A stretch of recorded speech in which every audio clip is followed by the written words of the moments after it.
been quite a while since we posted our last video, but as promised, here's part 3 of our quest west. Last time we told you about how we sailed down to the lovely Isles of Scilly, stopping off on the way at several ports.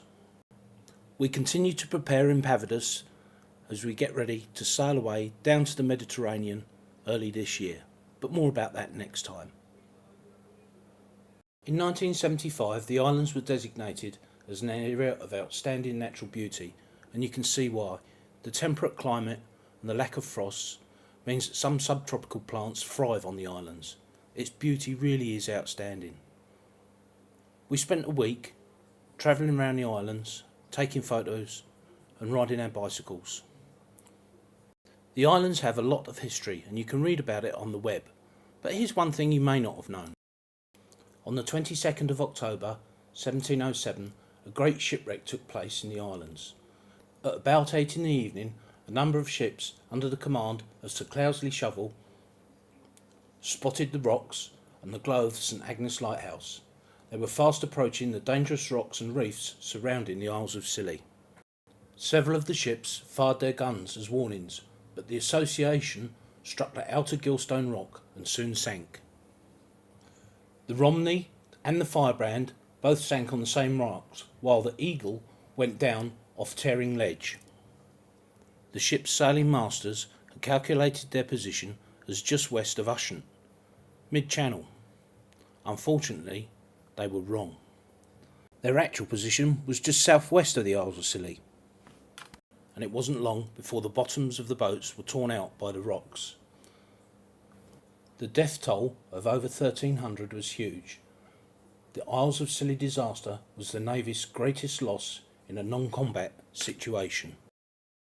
As a direct result of this disaster, the 1714 Longitude Act came about, and the rest, they say, is history.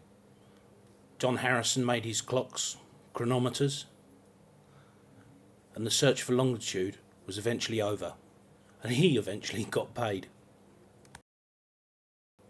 After a week on the beautiful islands, researching a bit of history and taking in all the fauna and flora, we eventually had to leave. Our first stop was Foy Harbour.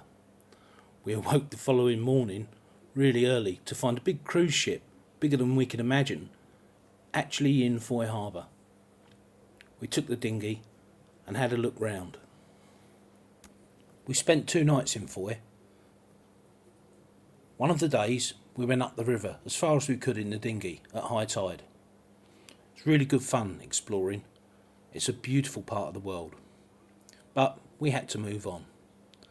Our next stop was here at Dartmouth. We love Dartmouth. There's lots to do in Dartmouth. There's the Naval College, and of course this old girl who goes up and down the river and out to sea.